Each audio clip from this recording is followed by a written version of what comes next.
We share your stories because it's important, right? Yeah. So there's a couple of reasons. One, it shows you the cool rescues that you're doing, and some of them are extreme. Yeah. It also highlights the plight of animals in South Africa in different genres. You just spoke about the owls being one of the most persecuted birds in Africa. Yeah. But there's other animals as well that you pour your heart and soul into. Yeah, we have a lot of what we call problem animals. This is Good Things with Brent Lindeque. I'm on a mission to change what the world pays attention to. I believe there is good news all around us, and I spend my time hunting down and reporting on the best good news stories from South Africa and the world. On this podcast, proudly brought to you by Betterbond, you'll meet these incredible South Africans. Welcome back to another episode of Good Things with myself, Brent Lindeque, the Good Things guy. I'm excited! And my assistant actually just mocked me. I saw that in the background. She was like, I'm excited. I saw that. I'm excited because I have an incredible South African who's in studio with me today. He could possibly very well be one of South Africa's best, biggest, most popular wildlife savers, volunteers. I don't know which group to put you in, but Brendan Murray from the Owl Rescue Centre has joined me today, and I am excited to have you here. You're an absolute legend, and what you're doing for South African animals is just phenomenal. Thank you for coming into studio. How's it, Brent? Thanks for having me. It's so great. Brendan, I need to start at the beginning. Yes. Because I sometimes feel like animal welfare is not something that you decide to do. Sometimes you're born into it or you fall into it. So where do you sort of stand on that? I think it was a bit of both. Yeah. I started when I was very small. I started rescuing animals when I was in standard 7. I went a year earlier, so I was 12 years old. Okay. 13. I was turning 13 that year. Yeah, I started 13. I started rescuing birds. Yeah.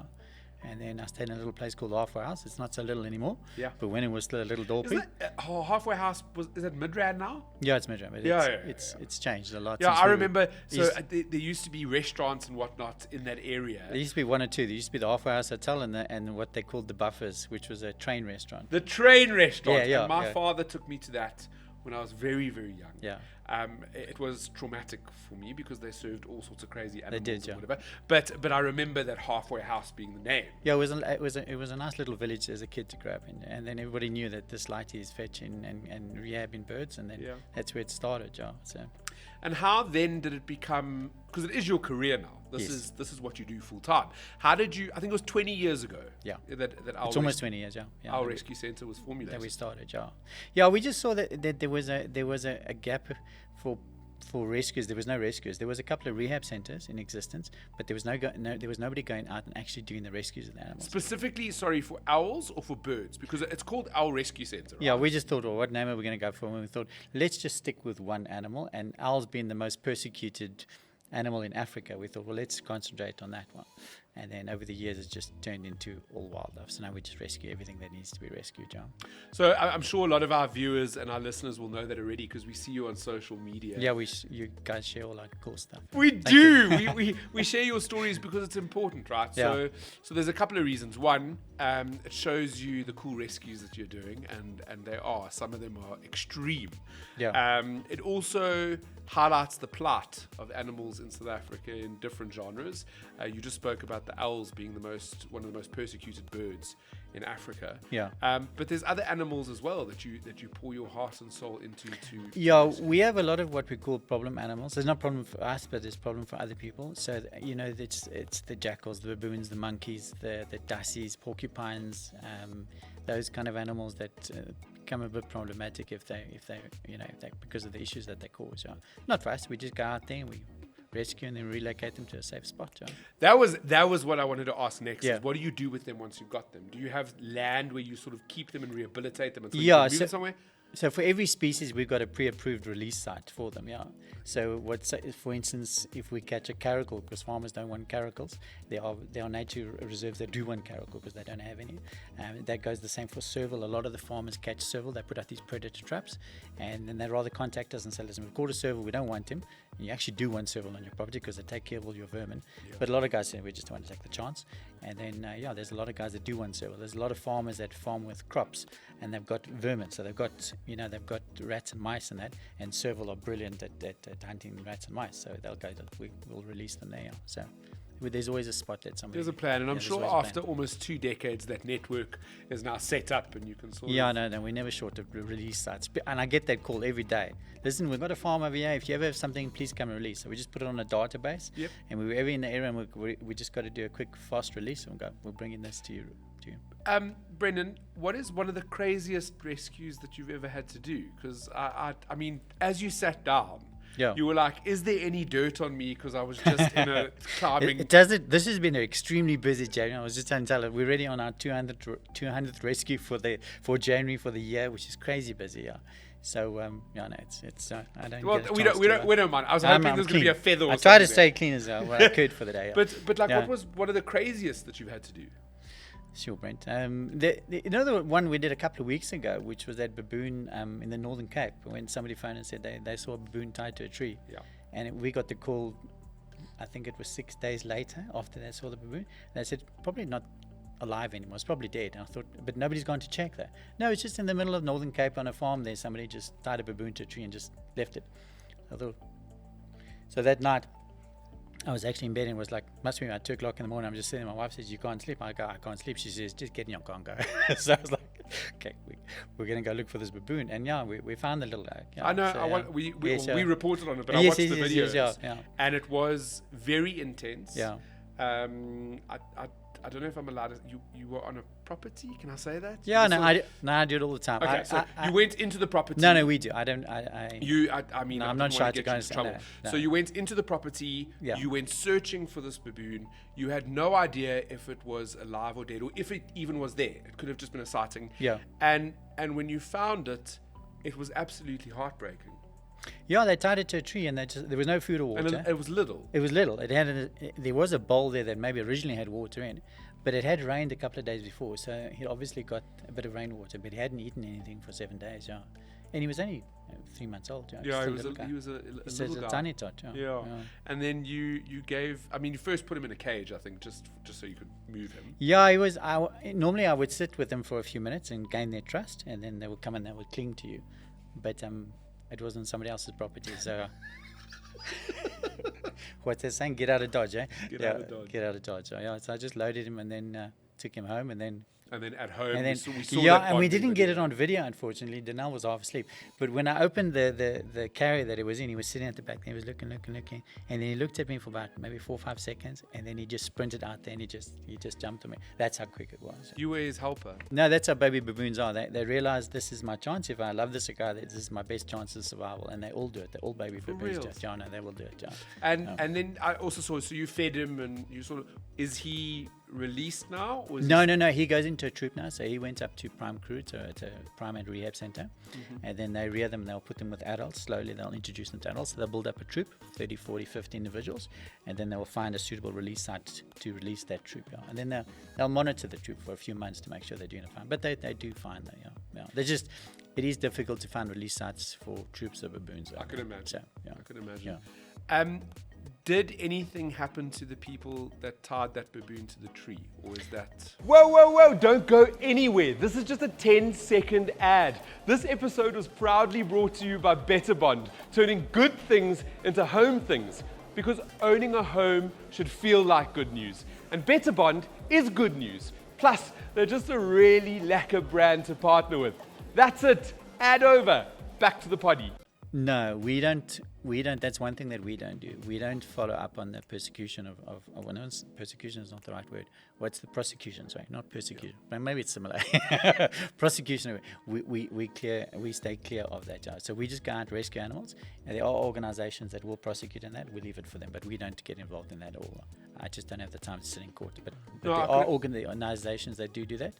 But it makes me. I can sleep at night with both eyes closed. Although I don't want to be watching my back to see who's out to Coming get after you. you, Yeah. yeah. 'Cause- And I mean, we all watch those videos with pride, and we share them. And obviously, as a publication, we write about them. Yeah. But as social media users, as I started the show, I said you've become very popular. Yes. That people know of the rescue center. Yeah. And they know of the work you do. But does that sort of culminate into donations? Because that's ultimately is how the organization Yes, yeah. survives, right? Yeah, it actually does, Brent. It was one of those things. Years ago, I remember sitting in a meeting with a few rehab centers, must have been maybe 14, 15 years ago. And one of the things they said to me, they said, you're making a mistake. They said, you're putting yourself as the face of the organization. They said, you shouldn't do that. You should just build the organization on the face. And I said, I don't know. I feel that it translates into more help. If people can identify with me. If they see that They human. see, yeah. And then they said no. And then now, like I said, 15 years after that, and every year gets better. We get more donations every single year. Our donation count goes up. This last year, when we started, I think our first proper donation came in after 4 years. We were operating for 4 years before somebody donated $1,000 to us. Every now and again, people give $100. So our whole organization for 4 years was funded by ourselves. So we made L boxes till they came out of our ears, and we installed L boxes, and that's how we funded the rescues. Whereas last year, we actually got to 50% of our overheads were covered by pure donations. Just people donating $100, $200, $300, yeah. But you get thousands of those, and yeah. I mean, I don't know if I can tell you everybody, but yeah, our donation bill was 1.2 million rand for last year, So that was our donations, yeah, which is huge for us. Yeah. So this year, we're going to try to get to 60%, and then hopefully within the next 4 or 5 years, we're going to get to 100%. That's where, that's it makes my heart smile. Yeah. I'm not going to cry. Yeah. But to know that South Africans are putting their money where their mouths are. Yeah. And they are helping someone who's doing so much good for South African wildlife. Yeah, I know. It's a big thank you to all the people that donate. And like I saed, it's not huge. It's not big amounts. Every now and again, you'll get a 10 grand or something. It's the small amounts. Those 50 and 100 rands. And a lot of them, yeah. It all adds up. You wake up in the morning and you look at your accounts, and overnight, 4,000 or 5,000 rand came in, and you can go. Then you can fly to Cape Town and go rescue whatever, and you can, so it works. You just said fly to Cape Town, and I need to ask you about the plane situation, because don't you also fly to rescues yourself? Yeah, so we got a little bush plane that we fly, that I fly myself. I don't fly to Cape Town by myself. So, yeah. I'll try and get Semi is one of our sponsors. They sponsor any of the far flights. Yeah.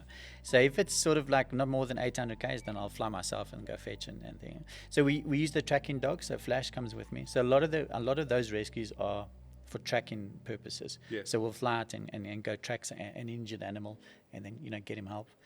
If it's what I call shoebox cases, we don't fly for shoebox cases. So a shoebox case is, I've got a bird in a shoebox and they found, because we can use couriers for that, yeah. So we don't waste the time or the funds for that.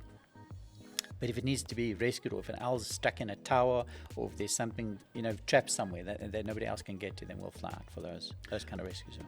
The owl situation, obviously you're still called Owl Rescue Centre, but you're doing all sorts of animals. That's still a huge problem in South Africa, or Africa, right? Is that owls are persecuted because of the law behind what people believe an owl comes from, or what it brings. Yeah. For me, different culture.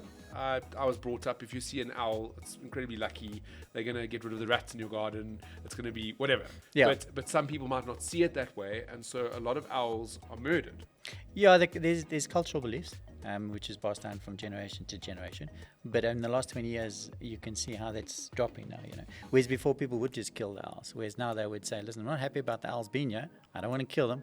And I heard that you guys can say, can you come and rescue them? So that's, probably 70% of my days is rescuing owls. There's nothing wrong with them. They're healthy birds. They've got into a spot where people don't want them. They just need to be relocated. And relocating owls, they'll stick to where you put them? Yes and no, yeah. So you can't just go and release them somewhere, because they'll just fly back. If you took them to Bloemfontein, they'll just come straight back the next day. You've actually got to lock them up in a what we call a habitat enclosure. So it's sort of like a 1 hectare enclosure over the trees. We lock them up there for 6 weeks, and then you release them, and then they forgot where they come from. Then they'll just find another spot to go and live. So that's all we can do with them. I need to ask, because you've posted so often on social media, and we spoke about the baboon story now, which was a very interesting rescue. But and this is like asking, what is your favorite child? But what has been one of the most heartwarming rescues in your career? Is the otter that we did, We do a few otters. We do quite a few otters because they're also problem animals. Because people that breed fish have fish dams that attracts otters. And if you've ever rehabbed the otter, it's probably the cutest. There's nothing cuter than an otter. And then a few years ago, we rescued an otter that was kept in captivity for 4.5 years. And They wanted to euthanize him. Nature Conservation actually wanted to euthanize him because they said you can't rewild a tame otter. So of course we can, and we did. I took 6 months off. I spent 6 months with this little otter named Lazzy, and we rewilded him. Yeah, and it was an amazing little guy. Yeah, he's so intelligent. Yeah. Ultimately, I mean, that's the goal, is getting these animals back into the wild. Yeah, I mean, for a little guy, he's 4.5 years. I mean, they only lived till 12 years in the wild, But we took 6 months off, and then we tracked him for the next 2 years, and then eventually he found a mate and then had a family. So yeah, it worked out. So, just great work. I really am appreciative and grateful, and I'm sure many South Africans would back me, as they do. With all the fantastic. No, if it wasn't for the people that back us, I would be doing something else. Yeah, it's just because I've always told people, as long as you back what I do, then we can do it. Yeah. So yeah, it just grows from strength to strength every year. I need to throw a left field question. Yes. I heard a rumor. Yeah. Do you live in a treehouse? We do, yes. Yeah. Yes, that's what I heard. You live in a treehouse. Your house is a treehouse. Yeah, we live in a treehouse. Yeah, we live in a marula tree. Yeah. So we built the treehouse in this marula tree. It was all donated materials, that people donated to us. The only thing that we did buy was the electric points in that jar. So yeah, we live in it's got everything. It's got a bed, it's got a couch, it's got a bath, it's got a little kitchen. So yeah, no. And the reason that I heard you live in a treehouse is so that you could use the ground for rehabilitating animals. You needed more. Yeah, it was also because we live in a remote area, and then just for the security as well. Okay. So we thought, well, if we're up there and we've got a fair amount of little canines that protect us. Do they sleep up there with you? They all sleep on the bed. Yeah, I won't say how many, but there's a lot there. Yeah. So they're all up in the treehouse. They've all got their little spot, and so it's like I said, we sleep with both eyes closed now. So I guess you don't sleep much because you're rescuing so many. No, animals. I try and get bed by midnight till 6 hours. That's like those 6 hours. Just hopefully nobody phones in within that 6 hours. Yeah. Brendan, you're a fascinating human being, and I've said time and time again in this interview that I'm very grateful and I'm in awe of what you do, and it's just lekker. So thank you from myself and all of South Africa, and thank you for being here today. Yeah, thanks so much. Thank you for keeping on sharing all of your stories on social media. We love to see them. Cool. We love to see the rescues, and we love to support you. So thank you so much. Cool. Thanks, Brent. Thank you, guys. What an incredible. Did it work? Did it work? It did work. I'm just going to end it. You can end it. We're going to keep that in because it's so You're fantastic. You're going to keep that. What an amazing show, Brendan. What a fascinating human being who's doing so much good work for South Africa. Important work that you should be following. Facebook page is Our Rescue Centre. They post a lot. He posts a lot. I think his team, his wife, I don't know who's part of the team, but they post a lot, and it's great to share and great to see what they're doing. Like I say, every week I'm wishing you only good things. Okay. Love you. Bye. That's it. For more good news, visit www.goodthingsguide.com. Okay. Love you. Bye.